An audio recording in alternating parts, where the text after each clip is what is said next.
اعوذ باللہ من الشیطان الرجیم بسم اللہ الرحمن الرحیم قال اللہ تعالی و تبارک وذکر فإن الذکرى تنفع المؤمنین۔ صدق اللہ مولانا العظیم۔ ابتدا ہے رب لم یزل کے بابرکت اور عظیم نام سے، جس نے کائنات رنگ و بو میں تقوی کو سب سے بڑی عزت قرار دیا ہے۔ اربھا درود و سلام کا نذرانہ سید عالم کی ذات والا اعتبار پر، جن کی آمد سے ظلمتیں کافور ہو گئی تھیں اور جن کی وجہ سے دو جہاں میں آج بھی تقوی قائم ہے۔ انتہائی ذی وقار ناظرین، سیرت غوث پاک کی اس عظیم نشست میں کیو ٹی وی کے پلیٹ فارم سے سید عتیق الرحمن کا سلام ادب قبول کیجیے۔ پہلی نشست میں ہم نے آپ کے حسب و نسب کو اور اس کے بعد آپ کی مکمل زندگی کو آپ کے سامنے چند لمحوں میں بیان کرنے کی کوشش کی۔ آج میں یہ چاہوں گا کہ جو سب سے اعلیٰ وصف جس پر میرے امام الاولیاء کو حضرت سیدنا غوث العالمین کو کمال حاصل تھا اور آپ کی مکمل گرفت تھی، وہ تھا تزکیہ نفس، وہ تھا تزکیہ قلب، کہ آپ کس طرح آپ کے در پر آنے والے لوگوں کے دل کی دنیا کو بدل دیتے۔ جیسے قرآن پاک میں احکم الحاکمین نے ارشاد فرمایا ہے کہ تب تک سمجھاتے رہو جب تک تمہارا سمجھانا مومنین کے لیے نافع نہ ہو جائے، ان کے لیے فائدہ مند نہ ہو جائے، ان کے اندر احساس بیدار نہ ہو جائے، انہیں اپنی غلطی پر ندامت نہ ملے اور انہیں سچی توبہ کے رستے نہ مل سکیں۔ حضرت سیدنا غوث العالمین کی زندگی کا ایک مشہور واقعہ ہے کہ ایک ماں آپ کے پاس آتی ہے اور آپ اپنی مجلس میں تشریف فرما ہیں۔ ماں نے اپنا بیٹا آپ کے ادارے میں داخل کروایا ہوا تھا۔ وہ کیا منظر دیکھتی ہے کہ اس کا بیٹا باہر بیٹھا ہوا ہے، اور جب وہ چھوڑ کے گئی تھی تو صحت مند تھا، آج بڑا کمزور سا نظر آ رہا ہے اور وہاں پر بیٹھے ہوئے دال کھا رہا ہے۔ وہ اندر جاتی ہے کہ میں حضرت جی کو عرض کر کے آؤں کہ جناب میں نے بیٹا اس حالت میں داخل کروایا، یہ کیا حالت ہو گئی؟ جب اندر جا کے دیکھتی ہے تو غوث العالمین وہاں پر بیٹھ کے مرغ تناول فرما رہے ہیں۔ اسے بڑا عجیب لگتا ہے، آخر وہ سوال جو دل میں تھا وہ نکال کے اس کی زبان ادا کرنے لگتی ہے۔ وہ کہتی ہے کہ یہ کیا معاملہ، یہ کیا طریقہ، میرا معصوم بچہ باہر اس حالت میں اور آپ اس مسند پر بیٹھ کے اس طرح کے کھانے کھا رہے ہیں۔ تو یہ منظر روایتاً بیان کیا گیا۔ آپ نے قم باذن اللہ کہہ کے وہ جتنی ہڈیاں پڑی تھی ان پر ہاتھ رکھا تو وہ ہڈیاں ایک دم سے صحیح سلامت اور سالم مرغا بن کے چلنے لگیں اور وہاں سے آگے پیچھے ہو گئیں۔ تو آپ نے اس مائی کو جو جملہ کہا، انہوں نے کہا کہ تب تیرے بیٹے کا نصیب ان چیزوں میں ہوگا جب وہ اس قابل ہو کہ اللہ اسے ورا میں یہ مقام تقوی عطا فرما دے۔ میرے ذی وقار بھائیوں، بزرگوں، بہنوں، ہمیں خصوصی توجہ ان چیزوں کی طرف رکھنی ہے کہ قرآن کریم کا جو شوق حضور غوث العالمین نے فرمایا، یہ کم لوگوں کا نصیب رہا۔ نواں پارہ ہے، احکم الحاکمین نے ایک پورا تزکیہ کا طریقہ بیان کیا کہ اگر کوئی بندہ تزکیہ دیکھنا چاہے، پرکھنا چاہے کہ کیا میرا تزکیہ ہوا کہ نہیں ہوا، تو اس کے لیے یہ ہے انما المؤمنون الذین اذا ذکر اللہ وجلت قلوبہم وَإِذَا تُلِيَتْ عَلَيْهِمْ آيَاتُهُ زَادَتْهُ إِيمَانًا وَعَلَىٰ رَبِّهِمْ يَتَوَكَّلُونَ، کہ یہ ایسے لوگ ہیں جب ان کے سامنے تلاوت قرآن کیا جاتا ہے تو ان کی حالت یہ ہوتی ہے، ان کے دل کانپنے لگتے ہیں، اور پھر وہ جو دل خشیت الہی میں اور حب رسول میں کانپنے لگتے ہیں، پھر ان کا معاملہ یہ بنتا ہے کہ ان کے ایمان میں اضافہ ہونا شروع ہو جاتا ہے، اور جب یہ دو معاملات انہیں نصیب ہو جاتے ہیں تو پھر وہ اللہ پر توکل کرتے ہیں، اور جب وہ اللہ پر توکل کرنے کا حق ادا کرتے ہیں، جیسے میرے پاک پیغمبر صلی اللہ علیہ وسلم نے ارشاد فرمایا کہ اللہ پر توکل اور یقین رکھنے کا حق ادا کرو، وہ تمہیں ایسے رزق عطا فرمائے گا جیسے پرندوں کو عطا فرماتا ہے، جیسے وہ بھوکے نہیں رہتے تم بھی بھوکے نہیں رہو گے۔ تو کہا کہ وَعَلَىٰ رَبِّهِمْ يَتَوَكَّلُونَ، اور اگلی صورت ان کی یہ بنتی ہے الَّذِينَ يُقِيمُونَ الصَّلَاةَ وَمِمَّا رَزَقْنَاهُمْ يُنْفِقُونَ، وہ اس قابل ہو جاتے ہیں کہ نماز کا حق ادا کرنا شروع ہو جاتے ہیں، اور پھر جو رزق انہیں ملتا ہے اسی پر ہی ان کا قناعت ہوتا ہے، وہ حلال کی طرف ہی جاتے ہیں اور حلال کی بات ہی بتاتے ہیں۔ آپ اپنے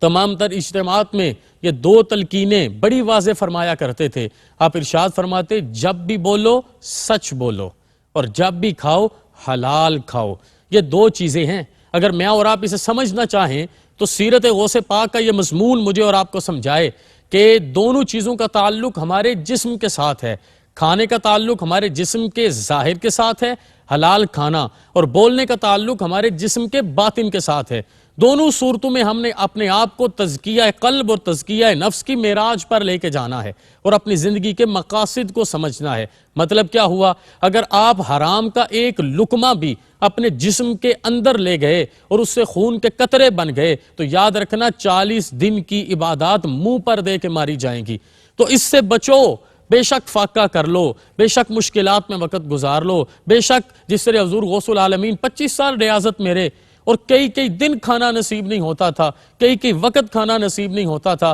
لیکن اس کے بعد باوجود بھی آپ کی ریاضات و عبادات میں کوئی کمی نہیں آتی، معمولات میں کوئی فرق نہیں پڑتا، آپ کے اندر کی رونق میں کوئی فرق نہیں پڑتا تھا۔ اور اسی طرح جب بھی بولو سچ بولو، کوئی کسی کو خوش کرنے کے لیے جملہ نہ بولنا، کسی کو ہنسانے کے لیے جملہ نہ بولنا۔ یہ آج جو میرے اور آپ کے معاشرے کی روایت ہے، یہاں پر نہ حلال کھانے کی تمیز باقی رہی، یہاں پر نہ سچ بولنے کی تمیز باقی رہی۔ یہ وجہ ہے ہمیں عبادات کی بھی لذت نصیب نہیں ہوتی۔ ہم کہتے ہیں ہمارے سجدے بے نور ہیں، تو پیچھے وجہ یہ ہے کہ ہم نے جو پچھلی نماز سے پہلے عمل کیے ہوتے ہیں وہ ہمارے لیے مشکلات کا سامنے کی وجہ بنتے ہیں۔ اور جتنے سالک حضور غوث العالمین کے دربار میں حاضر ہوتے، آپ انہیں سب سے پہلے سچ بولنے اور حلال کھانے کی تلقین فرماتے، اور جب سچ بولنے اور حلال کھانے کی تلقین فرما دیتے پھر اس کے بعد ان کو علوم پڑھایا کرتے تھے۔ یہ نہیں کہ آتے ساتھ آپ نے علوم پڑھانے شروع کر دیے، یہ تو بالکل اسی طرح ہے جس طرح ہم ایک پودا لگانا چاہیں۔ میں آسان الفاظ میں آپ کے سامنے عرض کروں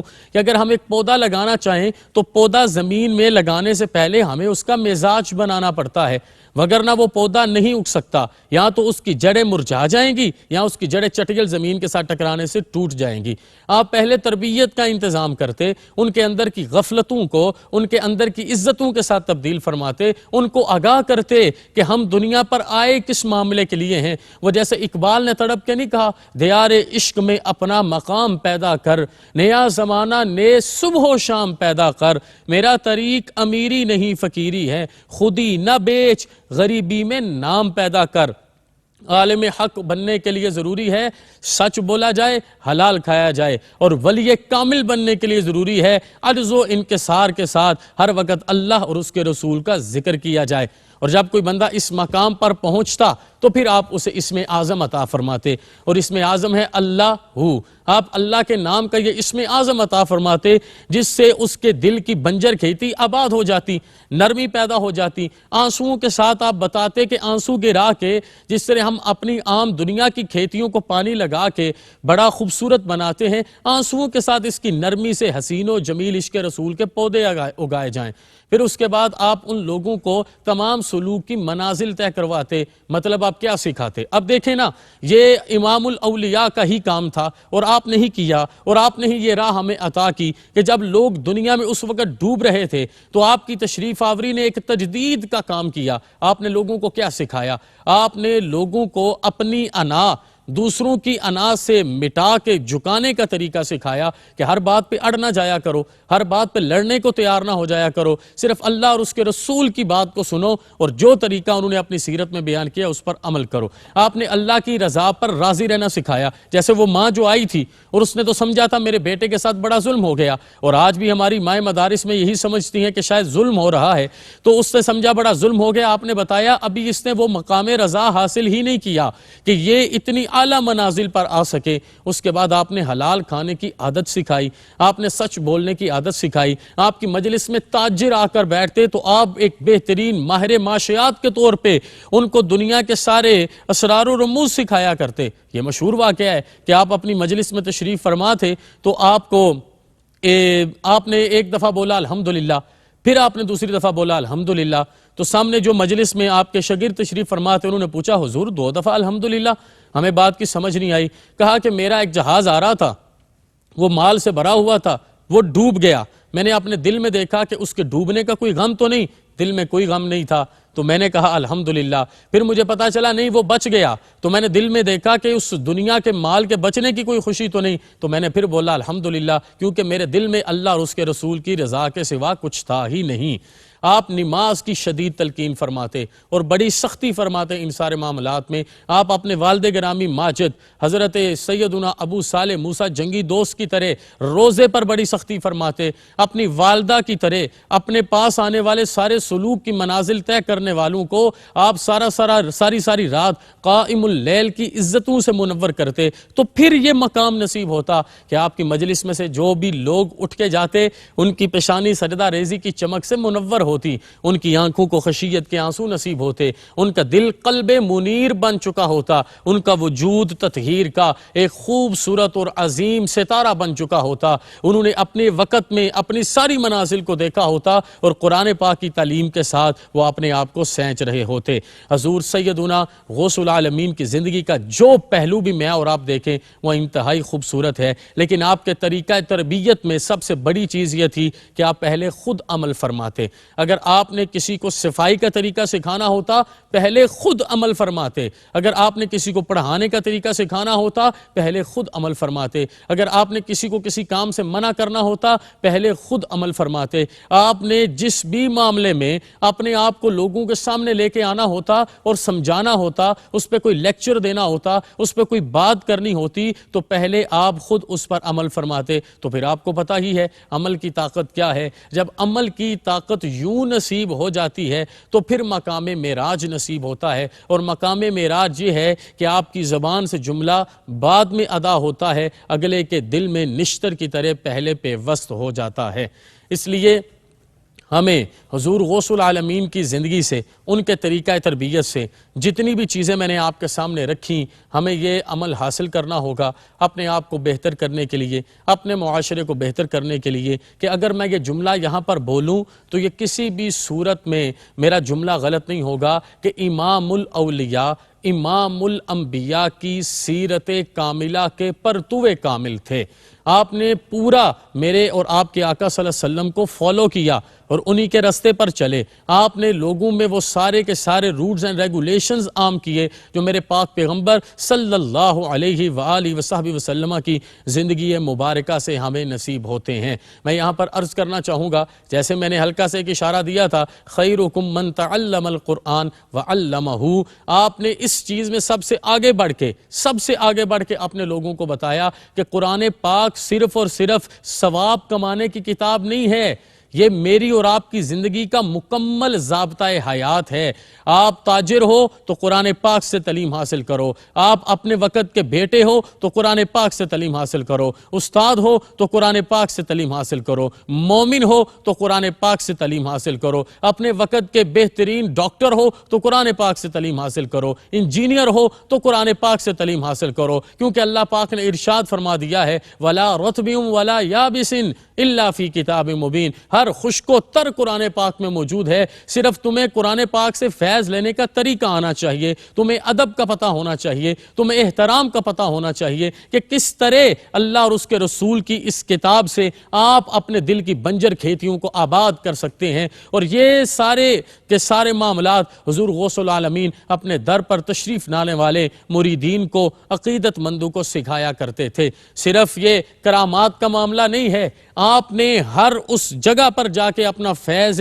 باریاب عطا فرمایا ہے جس جگہ پر اس کی ضرورت ہوتی تھی۔ آپ ان تمام چیزوں کو اصلاح بھی فرمایا کرتے تھے۔ ایک چیز بولی جاتی ہے، ایک جملہ بولا جاتا ہے کہ نیچر کو تبدیل کرنا ناممکن ہے، آپ نے نیچریں تبدیل کی ہیں۔ جن لوگوں کے مزاج دین سے نہیں ملتے تھے ان لوگوں کو دین کے اوپر لے کے آئے ہیں، ان لوگوں کو اس قابل بنایا ہے کہ وہ قوم کی امامت کرتے تھے۔ اور یہ آج کا امامت کا طریقہ نہیں ہے، وہ جس کی طرف حضرت اقبال نے اشارہ کیا، قوم کیا ہے، قوموں کی امامت کیا ہے، کیا جانیں یہ بیچارے 2 رکعت کے امام۔ آپ نے 2 رکعت کے امام نہیں بنائے، آپ نے ایسے امام بنائے جو ملک التجار بھی ہوتے تھے اور سید الاولیاء بھی ہوتے تھے۔ جو سید الاولیاء بھی ہوتے تھے تو امام العلماء بھی ہوتے تھے۔ عرض و انکسار کے ساتھ وہ اپنے ان سارے معاملات کو لے کے آگے چلتے اور ان سارے معاملات کو سینچا کرتے تھے۔ یہ پیغام حضور غوث العالمین کی سیرت میں مجھے اور آپ کو جگہ جگہ نصیب ہوگا کہ ہم نے اپنی زندگیوں کو تربیت کے ساتھ کس طرح آگے لے کے جانا ہے۔ احکم الحاکمین مجھے اور آپ کو جتنے جملے کہے گے ان پر توفیق خاص کے ساتھ عمل بہترین کرنے کی اپنی عزت سے اجازت عطا فرمائے اور ہمیں مومن کامل بنائے۔ وما علینا الا البلاغ المبین۔